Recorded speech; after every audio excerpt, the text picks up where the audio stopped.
বকবক উইথ সহেলির নতুন একটা এপিসোডে আমি এসে গেছি। আজকের এপিসোডটা ব্যক্তিগতভাবে আমার কাছে খুব স্পেশাল, তার কারণ আপনারা শুনে থাকবেন আমি কিছু স্পন্সরদের নাম নিয়ে থাকি। Relax body massage and spa presence আমি গেম করে থাকি। তো আমার সাথে যিনি আছে উনি কিন্তু আজকে রিল্যাক্স বডি মাসাজ অ্যান্ড স্পায়ের ওনার রাখি দি।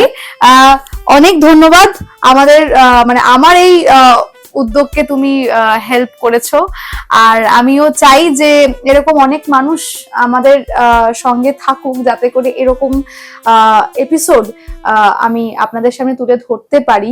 এরকম অতি সাধারণ মানুষ যারা, তাদের যে অতি সাধারণ গল্প বা অসাধারণ গল্প, সেই গল্পগুলোকে আমি কিন্তু আপনাদের সামনে প্রেজেন্ট করি, আপনারা কিন্তু জানেন। তো আজকে তোমার সাথে গল্প করব। প্রথমেই বলো, কেমন আছো?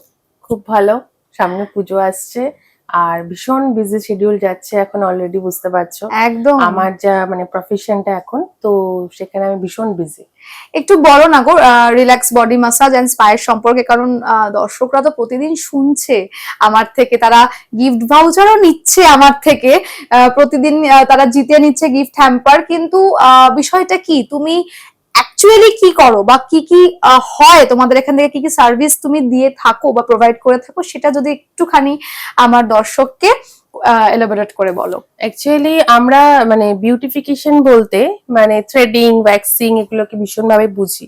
বা কেউ কেউ এখন হয়তো খুব মাসাজ কথাটার সাথে খুব রিলেটেড, বা স্পা কথাটার সাথে ভীষণ রিলেটেড, মানে জানে অথচ জানে না। মানে স্পা কনসেপ্টটা কিন্তু অনেক বড় এবং বহু পুরনো, এবং মাসাজটাও তাই। তো সেক্ষেত্রে আমি বলবো না আমি পুরো সবকিছু এটা ভীষণ এলাবোরেট একটা জিনিস, তো সেটাকে পুরোটা জানি, বাট অনেকটা জেনে সেটাকে নিয়ে এগোনোর চেষ্টা করেছি। এবং মানুষের কাছে আমি এটাই পৌঁছে দিতে চাই যে আমরা এখন অনেক যে কোনো রোগের ক্ষেত্রে ভীষণ মেডিসিন নির্ভর, বা ভীষণ অনেক রোগ আছে আমরা আগে অপারেশনে চলে যাই, বা আগেই কিছু পেইন কিলার্স এবং কিছু মেডিসিন খেয়ে নিই। তো আমাদের এই যেমন ফিজিওথেরাপি, সেই রকম যে আমাদের মাসাজটাও একটা থেরাপি, মাসাজটাকেও আমরা বিউটিফিকেশনের মধ্যে না নিয়ে একটা থেরাপি বা ট্রিটমেন্ট ওয়াইজও যে সেটা এগোনো যায়, সেটা নিয়ে অ্যাকচুয়ালি আমার মানে কনসেপ্টটা ফার্স্ট আমি তৈরি করি, এবং একদমই এটা আমার নিজের মাথা থেকে আসে। আচ্ছা। তো এবং ভাবি যে এক একটা বড় বড় পার্লার বা স্যালনে যেটা একটা স্পা বা একটা মাসাজ নামে একটা হিউজ অ্যামাউন্ট, যেটা কিনা সবাই এফোর্ড করতে পারে না। স্পায়ের কথা ভাবলেই ভাবে যে না না, এটা তো আমি পারবো না, এটা অনেক বড় একটা জিনিস। এবং তার ফলে কি হয়, এই ব্যাপারটা না একটা কিছু শ্রেণী লোকের মধ্যে সীমাবদ্ধ একদম। তো এটার যে বেনিফিটটা, সেটা যে সবাই মানে মোটামুটি একটা, আমি বলবো না খুব একদম চিপে 100-200 টাকায় প্রোভাইড করা যায়, বিকজ যেহেতু ট্রিটমেন্ট বেস, আমাদের নর্মাল একটা পেইন কিলার বা কিছু খেতে গেলেও আমাদের 500-600 টাকার ওষুধ লেগে যায়, একটা অ্যান্টিবায়োটিক খেতে গেলেও লেগে যায়।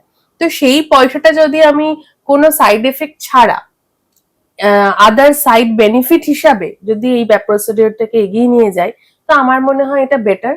এবং এটা এখন প্রত্যেকটা মানুষের, বিশেষ করে মহিলাদের মানে নিজস্ব লাইফস্টাইলটাকে সুন্দরভাবে চালানোর জন্য, সুস্থ থাকার জন্য বেসিক্যালি এটা ভীষণ জরুরি এখনকার দিনে। আচ্ছা। তো আস্তে আস্তে আরো বলবো এটার সম্পর্কে। তো আমার কনসেপ্টটা এভাবেই তৈরি হয়েছে, এবং একদম মানে বেসিক লেভেল থেকে তৈরি করেছি। সুস্থ করে তুলতে পারছো মানে এখনো ট্রিটমেন্টে তোমার অনেক, কারণ আমি বিভিন্ন পেশেন্টদেরকে মানে ট্রিট করেছি, যেমন কারোর স্ট্রোক হয়ে গেছে। আচ্ছা। আফটার স্ট্রোক অনেক সময় নার্ভ গুলো ভীষণ স্টিফ হয়ে যায়, বা অনেকের মানে সেই রকম লেথার্জিক একটা টেন্ডেন্সি হয়, বা উঠে দাঁড়ানোর ক্ষমতাটা অতটা থাকে না। আমি বলবো না সে মাঠে দৌড়বে, সেটা পসিবল না, বাট নার্ভ গুলোকে মাসাজের থ্রু যদি আমি একটু অ্যাক্টিভ করতে পারি, তো তার একটা লেথার্জিক টেন্ডেন্সিটা যাবে, সে উঠে দাঁড়াবে, বা অ্যাটলিস্ট হেঁটে বাথরুম অব্দি যাওয়া, একটু হাত পা নাড়ানো। কারণ কন্টিনিউয়াস যদি একটা পেশেন্ট শুয়ে থাকে, তো তার বেড সোর, এছাড়া লো ব্লাড সার্কুলেশন থেকে আরো অনেক প্রবলেম অ্যারাইজ করবে। প্রোডাক্ট গুলো কি সব তুমি তৈরি করো?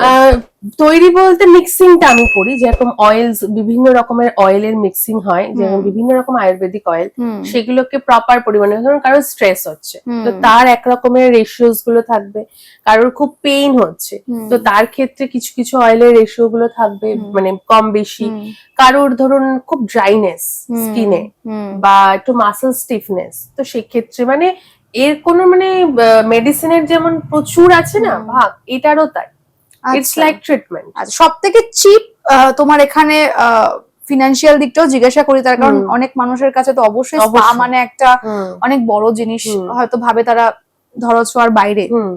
তো সবথেকে চিপ রেটটা আমি তোমার এখান থেকে জানতে চাইবো, যে সবথেকে কম তুমি। আমার এখানে যেটা হয় মানে আমি সব প্রোডাক্ট থেকে শুরু করে, কারণ আমরা জানি সবাই কোভিড এর পর আমরা ভীষণ কনসিয়াস হয়ে গেছি অ্যাবাউট হাইজিন, তো সেটা তো মেনটেন করতেই হবে। সেকেন্ডলি হচ্ছে আমার প্রোডাক্টটা হচ্ছে তার স্মেল এবং মানে টেক্সচার যেটা আছে সেটা প্রত্যেকটা ক্লায়েন্ট আমার মানে প্রচুর ক্লায়েন্ট আছে কলকাতা শহর এবং তার পার্শ্ববর্তী যতটা আমি নিজে কভার করতে পারি, তো অনেক ক্লায়েন্ট আছে, তো প্রত্যেকেই সেটা বলে যে এই প্রোডাক্ট কিন্তু আমরা কোনো বাজার চলতি প্রোডাক্ট না, যে এই ব্র্যান্ডের তেলটা আমি ইউজ করছি, সেটা নর্মাল আমরা পার্লার বা স্পাতে দেখি যে এই ব্র্যান্ডটা আমি ইউজ করছি, সেটা প্রমোশনের ক্ষেত্রেই হোক বা তাদের অফার্স বা ইয়ের ক্ষেত্রেই হোক, এটা কিন্তু সম্পূর্ণ আলাদা প্রোডাক্ট। যারা যারা আমার থেকে সার্ভিস নিয়েছে তারা এটা খুব ভালো জানে। তো আমি যত মানে একদমই চিপ রেটে দেওয়ার চেষ্টা করি। আমার স্টার্টিং সার্ভিস শুরু হচ্ছে 500 থেকে। বাহ, মানে একেবারে মানে মানুষ তো এটাকে অন্তত স্পর্শ করতে পারবে, এটা আমার মনে হয়। আমি এই হিসাবেই আর কি রেখেছি, এবং তার মধ্যে সবকিছু ইনক্লুড থাকে, মানে প্রোডাক্ট থেকে শুরু করে যা যা জিনিসপত্র লাগে, অ্যাকসেসরিজ, তো অনেক প্লাস হোম সার্ভিস তুমি প্রোভাইড করো। আমি একদম, আর যেটা অনেকের একটা মানে কমফোর্টের জায়গা থাকে না, যে আমি বাইরে গিয়ে একটা মাসাজ নেব, বিশেষ করে মেয়েদের ভয় পায় মানুষ, একটা ইনসিকিউরিটি থাকে যে আমার ব্যাপারটা কি ঠিকঠাক হবে, বা কিন্তু বাড়িতে হলে কি হয়, হোমলি অ্যাটমসফিয়ারে নিজের সুইটেবল টাইম অনুযায়ী, নিজের সুইটেবল জায়গা অনুযায়ী একদম কমফোর্টেবলি মানে রিল্যাক্সে করতে পারে। প্রেগন্যান্সিতেও কি এটা নিতে পারে? মাসাজ কিন্তু প্রেগন্যান্সিতেও হয়, বাট তার স্ট্রোক বা স্পেস বা তোমার কোন কোন জায়গায় কতটা প্রেসার হবে সেটা সম্পূর্ণ আলাদা হয়। আচ্ছা, বাট বাইরের দেশে আমরা জানি যে তারা মেডিসিনের উপর কম নির্ভরশীল, মাসাজ থেরাপি বা এক্সারসাইজ এগুলোতে ভীষণ নির্ভরশীল তারা। তো আমিও চেষ্টা করছি যে এই কনসেপ্টটা অ্যাটলিস্ট মানুষের কাছে আসুক। অনেকেই বলে যে আমি তো মাসাজ নিই বাট কোনো উপকার হচ্ছে না, অ্যাকচুয়ালি ওটা কিন্তু মাসাজ নয়, মালিশ আর মাসাজ দুটোর মধ্যে ডিফারেন্স আমাকে ফার্স্ট বুঝতে হবে। মালিশ আমরা সবাই করি, সমুদ্রের ধারে গেলাম, একটু তেল দিয়ে মালিশ করে নিলাম, সাময়িক একটা রিল্যাক্সেশন হলো, কিন্তু মাসাজ যদি প্রপারলি প্রেসার পয়েন্ট ধরে ঠিকভাবে হয় তাহলে তার রেজাল্ট কিন্তু, আর এটা কনসিস্টেন্সি মেইনটেইন করতে হবে আই থিংক। মানে কেউ শখে একবার করলো, একবার করে ধরুন শখ, কারোর কোনো প্রবলেম নেই, সে করতেই পারে, যে আমার একটু খুব স্ট্রেস হচ্ছে কদিন আমি একটা মাসাজ নিলাম। কিন্তু যদি এরকম হয় যে আমার এই প্রবলেমটাকে কিওর করতে হবে বা আমার লং টার্মে ঠিক থাকতে হবে, এরকম নয় যে প্রত্যেক সপ্তাহে করতে হবে। এবার প্রবলেম ওয়াইজ কারো সিভিয়ার পেইন, কারো আর্থারাইটিস আছে, ভেরিকোজ ভেনের প্রবলেম আছে, সেক্ষেত্রে তার ফ্রিকোয়েন্সিটা একটু বেশি হয়। আর যাদের সেরকম একটা প্রবলেম নেই, জাস্ট রেগুলার ওয়ার্কের জন্য একটা স্ট্রেস হচ্ছে, একটা ইয়ে হচ্ছে, তো সেক্ষেত্রে একটু মাসে একটা কি ম্যাক্সিমাম 20 দিন পর একটা এরকম। খুব ভালো লাগলো তোমার থেকে জেনে। নিশ্চয়ই আপনারাও অনেকটা বেশি ক্লিয়ার হয়েছেন যে আমরা যে গিফট হ্যাম্পারটা দিচ্ছি সেটা কেন দিচ্ছি আর কিসের জন্য দিচ্ছি। কারণ রাখি দিও চায় যে স্পা বাই থেরাপি সব থেকে কম মানে চিপ রেটে যতটা সম্ভব দেওয়া, তাতে করে যেন মানুষ অন্তত স্পর্শ করতে পারে। আমি চাই একবার তুমি গিফট ভাউচারটা দেখাও আমাদের দর্শককে, যেটা আমরা আমাদের গেমের মাধ্যমে দিয়ে থাকি। এটা হচ্ছে আমার একটা বলতে পারো মানে কোম্পানির গিফট ভাউচার। তো এর উপরে তো সহেলির একটা সিগনেচার থাকবে। তো এটা যারা যারা পাবে, তো যদি তারা ইন্টারেস্টেড হও আমার থেকে সার্ভিস নিতে, সামনে পুজো আসছে, একদম 1000 এর উপরে 15% অফে আপনারা কিন্তু পেয়ে যাবেন। অবশ্যই গেমটা জিততে হবে এবং আমার সাথে এপিসোড তো খেলতেই হবে, না হলে কিন্তু এই আকর্ষণীয় পুরস্কারটা আপনারা পাবেন না। কিন্তু আপনারা যদি চান যে ডিরেক্ট ওনাকে যোগাযোগ করতে, অবশ্যই কিন্তু আপনারা ডিরেক্ট যোগাযোগ করতে ওনাকেও পারেন, সাথে আমাকেও যোগাযোগ করলে আমি কিন্তু ওনার কাছে আপনাদেরকে পৌঁছে দেব। তোমার ফেসবুক প্রোফাইলের নামটা একবার বলে দাও, আর তোমার নাম্বারটা আমাদের স্ক্রিনে আশা করব চলে আসবে। আমার ফেসবুক প্রোফাইলটা রাখি দাশগুপ্ত নামে পেয়ে যাবেন, আর নাম্বারটা তো স্ক্রিনে চলে যাচ্ছে, তাও আমি একবার বলে দিচ্ছি 8697774249 ব্যাস, এবার আমরা আমাদের এপিসোডটা শুরু করি, এবার আমাদের আড্ডা সেশনটা শুরু হোক। আমি একটু তোমাকে জিজ্ঞাসা করব যে তোমার ছোটবেলার গল্প যদি একটু শর্ট করে আমাকে এবং আমার দর্শকদের একটু জানাও। মানে শৈলী এমনই জিজ্ঞাসা করলো যে ছোটবেলার গল্প আবার শর্ট করে, ভীষণ tough। দুটো যায় না। কারণ ছোটবেলার গল্পটা মানুষের হ্যাঁ। মনে হয় জীবনে সব থেকে বড় Best জায়গা part. নিয়ে থাকে, এবং হুম। আমার ক্ষেত্রেও তাই। মানে আমি ভীষণ ফ্যামিলি পার্সন, ছোট থেকেই আর কি হুম। বাবা মা মামা মামি এদের মাঝখানেই বড় হয়ে উঠেছি। মানে সবাই যেরকম হয় একদম মিডল ক্লাস ফ্যামিলি থেকে বড় হয়ে ওঠা, পড়াশোনা নাচ আঁকা যেরকম হয় সবকিছুই। হ্যাঁ, তবে আমার বাবা মা বা পরিবার থেকে আমি একটা কি সবকিছুতে সাপোর্ট পেয়েছি। মানে কখনো এরকম হয়নি যে না এটা কেন করবি, বা মেয়ে হয়েছিস বলে এটা এই দিকে যাওয়ার দরকার নেই। স্পোর্টস থেকে শুরু করে ডান্স বা ড্রামা বা অনেক হয়তো রাত্রির অব্দি রিহার্সাল যেগুলো হয় আমাদের প্রোগ্রাম করতে গেলে, কিন্তু এইগুলো থেকে আমি কোনোদিনও কোনো বাধা পাইনি। তো আচ্ছা। এইভাবে আর কি ভীষণ ভালো আর কি কেটেছে। মানে আমি তো ব্লেসড যে এরকম ছোটবেলা আমি যেটুকু পেয়েছি মানে ভীষণ ভালো। ভীষণ ভালো। তুমি তো সিএমআরআই তে অনেক দিন হুম। ছিলে, তুমি ফ্লোর ম্যানেজ করতে, তো সেটার অভিজ্ঞতা তো আমি সরাসরি জিজ্ঞেস করবো না, আমি জিজ্ঞেস করবো যে এই যে পেশেন্ট পার্টির যে একটা চাপ, মানে এইটা কিভাবে হ্যান্ডেল করতে, সেটা একটু জিজ্ঞাসা করবো। অ্যাকচুয়ালি কি হয়েছে, মানে ছোট থেকেই না আমাদের ভীষণ বিজি শিডিউলে আমরা বড় হয়েছি। হুম, মানে বাড়িতে বসে ওই দুপুরবেলা ঘুমানো খাওয়া রেস্ট এই ব্যাপারগুলো অলমোস্ট জীবনে ছিল না। আর ভীষণ আর্লি এজ থেকে না কেরিয়ারটা শুরু করেছি। খুব মানে ভালো, যেটা খুব একদম দরকার। হ্যাঁ, মানে গ্রাজুয়েশনের রেজাল্টও আউট হয়নি তখন থেকে আর কি আমার চাকরি জীবন শুরু হয়ে যায়। ফার্স্ট হয় একটা স্কুল থেকে, মানে একটা রেনাউন্ড মন্টেসরি স্কুল থেকে শুরু হয়, সেখানে জব করেছি। তারপরে ভীষণভাবে আর কি সেক্টর গুলো আমি চেঞ্জ করেছি, কারণ এটা বলতে পারো যে খুব প্ল্যান করে নয়, কোইন্সিডেন্টলি হয়ে গেছে, বাট চেঞ্জ হয়েছে। এবং প্রত্যেকটা সেক্টরে আমি কাজ করে স্যাটিসফাইড। সেটা হচ্ছে প্রথমে স্কুল থেকে আমি গেলাম এনজিও তে। আচ্ছা। তো এনজিও তে ওখানেও পুরো অন্য রকমের, মানে প্রচুর ছোট ছোট মেয়েদেরকে নিয়ে কাজ, ট্রাফিকিং নিয়ে কাজ। সেজন্য আমি নর্থ বেঙ্গলে আমার পোস্টিং ছিল আচ্ছা। 4 বছর। তো ওখানের এনভায়রনমেন্ট, ওখানে সব সাথে সব মানিয়ে নেওয়া, ওটা তো মানে একদম দারুণ একটা এক্সপিরিয়েন্স। সেখানে খারাপ অনেক কিছুই ছিল, মানে খারাপ বলতে আমি পরিবেশ বা কাজের দিক থেকে বলছি না, মানে সিচুয়েশন, অনেক রকম টাফ সিচুয়েশন হ্যান্ডেল করতে হয়েছিল। তো ওখানে একটা এক্সপিরিয়েন্স আমার খুব ভালোভাবে গ্যাদার হয়েছে, যেটা কিনা পরবর্তীকালে আমি যখন হসপিটাল সেক্টরে জয়েন করলাম সেটা আমাকে ভীষণ ভাবে হেল্প করেছে। আচ্ছা, মানে আমি টানা মেন্টাল স্ট্রেংথ বা ভীষণ ভাবে, বিষয়টা তোমাকে মানে দিয়েছে। পেশেন্স যাকে বলে না, সেটা মানে প্রত্যেক মুহূর্তে তার পরীক্ষা দিতে হতো। সেটা আমার কাজের ক্ষেত্রেই হোক, বা হয়তো একটা সফটওয়্যার আপডেট হচ্ছে, সামনে পেশেন্ট রিলেটিভ দাঁড়িয়ে আছে, পেশেন্টকেও আমার তাড়াতাড়ি ছাড়তে হবে, অথচ সফটওয়্যারে কাজ না করে Machine ম্যানুয়ালি তো- করতে পারবো না। মানে এইসব ক্ষেত্রে নিজেকে ঠিক রাখা এবং পেশেন্ট রিলেটিভকে বোঝানো যে আপনারা টাকাটা ডাইরেক্টলি আমাকে দিচ্ছেন না, কোম্পানিকে দিচ্ছেন, বা এই ধরনের বিভিন্ন, মানে একটা পেশেন্টকে ট্রিটমেন্ট করতে গেলে ডক্টরের সাথে কোঅর্ডিনেট, তারপর ম্যানেজমেন্টের সাথে কোঅর্ডিনেট করে সিস্টেমটাকে চালানো যে কতটা টাফ, tough। এটা মানে পেশেন্সের আমি বলবো মানে শিখিয়ে দিয়েছে আমাকে। ওখান থেকে শিখিয়ে দিয়েছে একদম। একদম। এখনো কি এই চাকরিটা করা হয় নাকি না একদম পুরো শিফট? আমি ভেরি রিসেন্ট এটাকে আর কি পুরোপুরি ছেড়েছি। আচ্ছা, এখন ছেড়েছি, পুরোটাই তোমার হ্যাঁ, মানে থেরাপি। জবটা ডাইরেক্টলি ওখানে করছি না, বাট থেরাপিতে পুরোপুরি আমি ইনভলভ রয়েছি। এই কারণে আমি এটা অ্যাকচুয়ালি অন ডিমান্ডই বলতে পারো। একজন দুজন আমাকে বলেছিল, কাজটা আমি বহুদিন ধরেই জানি, তো অন ডিমান্ডই আমাকে এরকম বলতো একজন দুজন যে রাখি আমার এরকম একটু প্রবলেম হচ্ছে, তুমি একটু মাসাজ করে দেবে? আমি হ্যাঁ করে দেবো। তখন আমি মানে উইথ জব আমি আচ্ছা। কাজটা করছি, মানে জব টাইমে জব করছি, হয়তো কারোর কোনো প্রবলেম হলো তখন গিয়ে সেটা অ্যাটেন্ড করলাম। কিন্তু এই করতে করতে মানে টাচউড আমার মানে ক্লায়েন্টরাই এত বেশি স্যাটিসফাইড হলো এবং উপকৃত হলো, তারা একজন থেকে আরেকজন, আরেকজন থেকে আরেকজন, এইভাবে ব্যাপারটা কিন্তু চেন হয়ে গেল।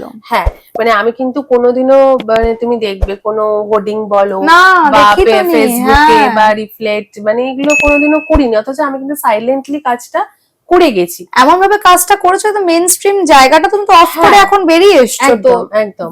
কারণ তারপরে দেখলাম যে হসপিটাল জব একটা ভীষণ 8 ঘন্টা 10 ঘন্টার একটা হেক্টিক শিডিউল। তারপরে যদি আমি ক্লায়েন্ট অ্যাটেন্ড করতে চাই, এবং মানুষ নাই মাসাজ থেরাপিটা সব ভীষণ একসেপ্ট করছে, মানে ঠিকঠাক মাসাজ থেরাপিটা ভীষণ একসেপ্ট করছে এবং তারা ভীষণ বেনিফিট পাচ্ছে।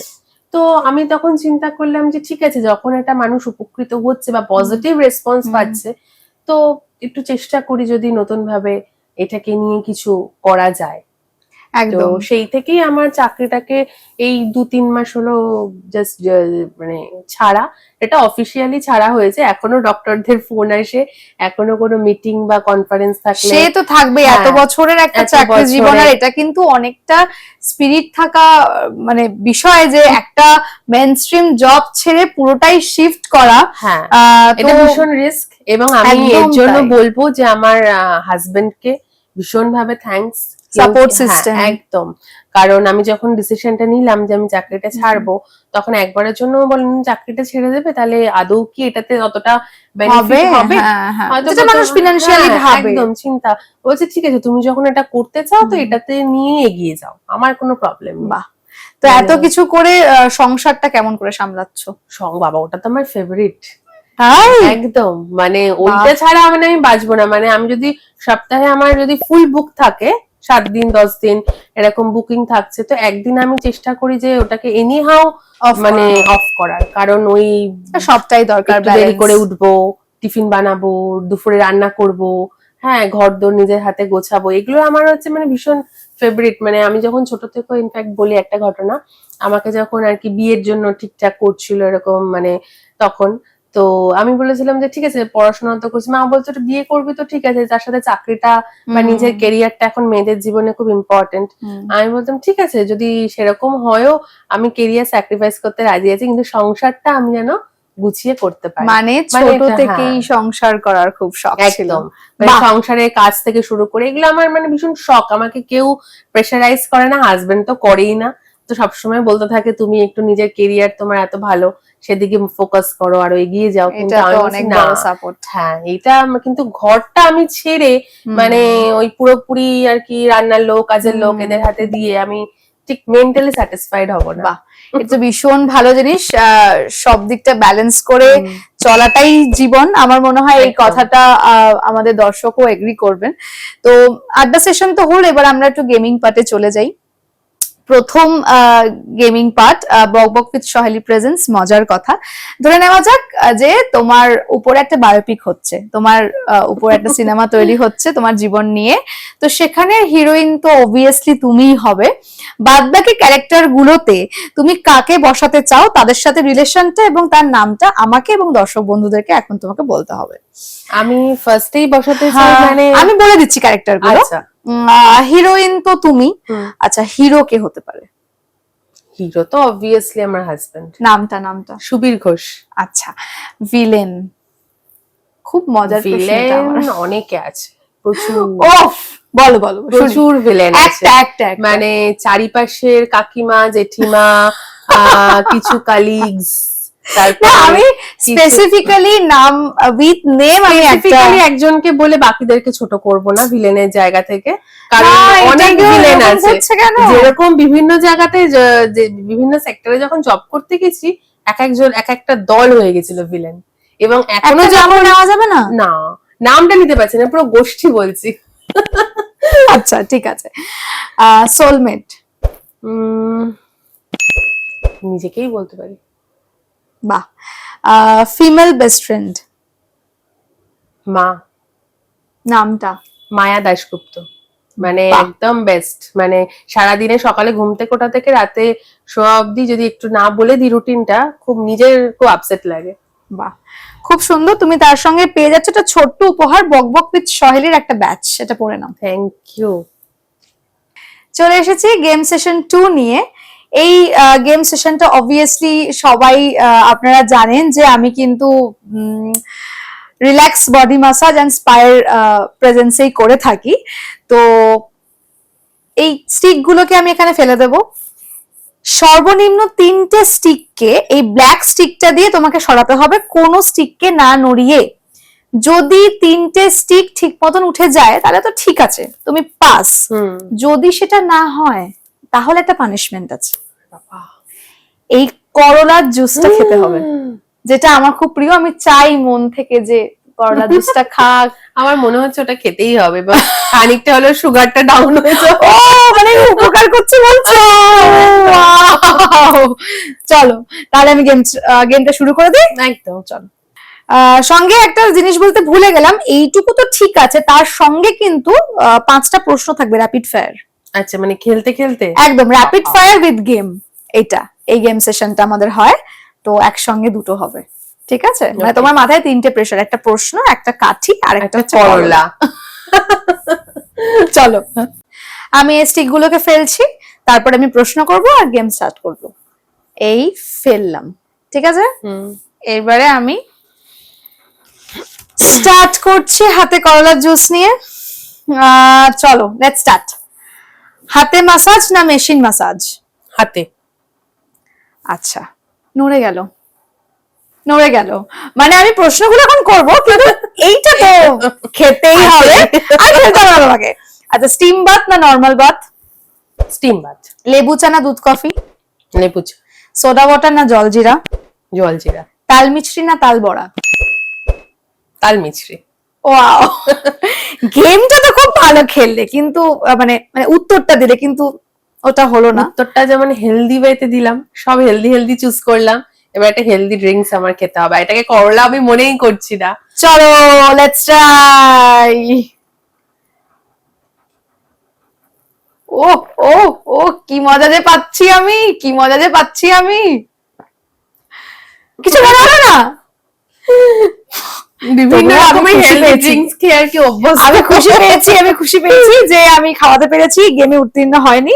এই যে গেম 2 এর আমরা যে খেলার পর যে পুরস্কারটা দিই, সেটা তো সাধারণত তোমার তরফ থেকে আমার পুরস্কারটা আসে, কিন্তু এই ক্ষেত্রে উল্টো হবে, তুমি আমাদের টিমের তরফ থেকে পুরস্কার পাবে, সেটা তোমার কাছে গিফট হ্যাম্পার রূপে বাড়িতে চলে আসবে। কারণ আমি চাই যে আমার সাথে তুমি থাকো যতদিন আমি এপিসোড করব, কারণ তোমার এই আইডিয়াটা আমার বেসিক্যালি ভীষণ ভালো লেগেছে। আমি চাই যে আমি যত মানুষের কাছে যাব, আমার এই গল্প, এই কথা সবার কাছে, তাদের কাছে তোমার এই জিনিসটা পৌঁছে যাক, এটা আমার মন থেকে চাহিদা। এবার যাচ্ছি আমরা লাস্ট গেমে, আরপি স্পোর্টস প্রেজেন্টস কনক্লুশন। আমি একটা লাইন তোমাকে বলে দেবো, একটা স্টেটমেন্ট দেব, সেই অনুযায়ী তোমাকে কিছু কথা বলতে হবে, সেই লাইনের উপরে ব্যাখ্যা করতে হবে। ওটা ওই 1 মিনিটের কাছাকাছি, নট নেসেসারি যে তোমাকে 1 মিনিটই বলতে হবে, তুমি কিছু কথা আমাকে এবং আমার দর্শককে শোনাবে। আচ্ছা, শাশুড়ি কখনোই নিজের মা হতে পারে না। সেটা তো অবশ্যই, শাশুড়ি মা কখনোই নিজের মা হতে পারে না। মাও যেমন শাশুড়ির জায়গাটা নিতে পারে না, শাশুড়ি মাও কিন্তু মায়ের জায়গাটা নিতে পারে না। যে আমি এটাই বলতে চাই যে আমার মায়ের সাথে আমি একরকম ভাবে আমার বিয়ের আগের টাইমটা কাটিয়ে এসেছি, সেটাও যেমন ভীষণ ভালো ছিল। আবার এখন বিয়ের পরে শাশুড়ির সাথে টাইম কাটাচ্ছে, সেটাও পুরো অন্যরকম। মানে সেখানেও খোটামাটি লেগে থাকে, অথচ আমার শাশুড়ি ভীষণ ফ্রি মাইন্ড। আবার বিয়ের আগে আমার মায়ের সাথেও ভীষণ কোটাকুটি লেগে থাকতো কিছু না কিছু নিয়ে। হ্যাঁ, আমার মা একটুখানি নিরামিষ আমিষ সেনাতানা এগুলো খুব মানতো, নিয়ম আচার সেগুলো নিয়ে। তো আমি বলবো যে কোনো রিলেশনশিপেই ঝামেলা ঝঞ্ঝাট থাকবে, প্লাস পজিটিভ জিনিসও থাকবে। আমার মায়ের সাথেও ঝামেলা হয়, ভালোবাসা হয়, আমার শাশুড়ির সাথেও সেটাই হয়। তো ভীষণ ভালো উত্তর, একদম ব্যালেন্সড ওয়েতে উত্তর বলেছে না। সংসার করতে ভালোবাসে, সংসারের কায়দা কানুন না জানলে কি কেউ কখনো সংসার করতে ভালোবাসে? একদম যেটা আপনাদের অ্যাকচুয়ালি মনে হয় সেটাই কমেন্ট করে জানাবেন। না, জোকস অ্যাপার্ট, খুব ভালো লাগলো তোমার উত্তরটা, খুব ব্যালেন্সড ওয়েতে তুমি উত্তরটা দিলে। আমার মনে হয় লাইফটা তো ব্যালেন্স করেই আমাদেরকে চলতে হয়। আরপি স্পোর্টস এর তরফ থেকেও তুমি গিফট হ্যাম্পার পেয়ে যাবে, পার্সেল চলে আসবে তোমার কাছে। তো আজকের আড্ডা সেশন আমি তোমার সাথে দিলাম, তুমিও আমার সাথে সময়টা কাটালে। আমার মনে হয় খুব খারাপ সময় আমরা কাটাই না, ভীষণ ভালো। আর তুমি এত সুন্দর কথা বলো, এত সুন্দরভাবে জিনিসটাকে হোস্ট করো, আমি তোমার সব এপিসোড গুলো দেখি, তো ভীষণ ভালো লাগে। আজকে তুমি আমার কাছে এলে, thank you so much. Thank you so much, আমি তোমাকে থ্যাংক ইউ জানাচ্ছি। আর আমি একটা জিনিস জানতে চাইবো যে এর পরবর্তীতে তুমি আমার সাথে এই আড্ডা সেশনে কার এপিসোড দেখতে চাও? মানে তোমার আশেপাশের মানুষ যাদের অজানা অনেক গল্প আছে, যেটা মানুষের সামনে আসা উচিত, এরকম মানুষের কথা প্লিজ সাজেস্ট করো। আমার এক বন্ধু আছে কোমল বলে, ও নিজে মানে বাচ্চা, ছোট বাচ্চা নিউবর্ন বেবি হিসেবে মানুষ করছে, সঙ্গে বাড়িতে বসে পুরো বেকারি চালাচ্ছে, মানে সিরিয়াসলি। আর এবং ডোর টু ডোর সেটাও পৌঁছেও দেয় দায়িত্ব নিয়ে। মানে একা একটা বাচ্চাকে নিয়ে বেকারি চালা, আমরা শুধু ভাবে হয়তো অফিস বেরিয়ে যাওয়াটাই বিশাল কাজ, বাট এই যে নিজের বিজনেসটা একা হাতে চালানো যে কি টাফ, আমি এখন চালাচ্ছি, তো সেটা খুব ভালো বুঝি। একদম তাই। ঠিক আছে, নিশ্চয়ই তুমি ওনার কাছে কনভে করে দিও। আমার মনে হয় তোমার এপিসোডটা একদম, দেখলে একদম। হয়তো বুঝতে পারবে। তো আপনি চাইলে নিশ্চয়ই আমরা কিন্তু একদিন আপনার সাথেও এরকম একটা আড্ডা সেশন করব, এবং আপনার অজানা গল্পও কিন্তু সবার সামনে চলে আসতে চলেছে যদি আপনি চান। তো এরকম এপিসোড আরো দেখতে গেলে আমার চ্যানেলটিকে লাইক, শেয়ার এন্ড সাবস্ক্রাইব অবশ্যই করতে হবে, কারণ আমাকে সাপোর্ট না করলে আমি তো বড় হতে পারবো না, আর এরকম এপিসোড কিন্তু করতে পারবো না। তো আজকের এপিসোড কেমন লাগলো জানাবেন। এখানেই শেষ করছি আজকের এপিসোড।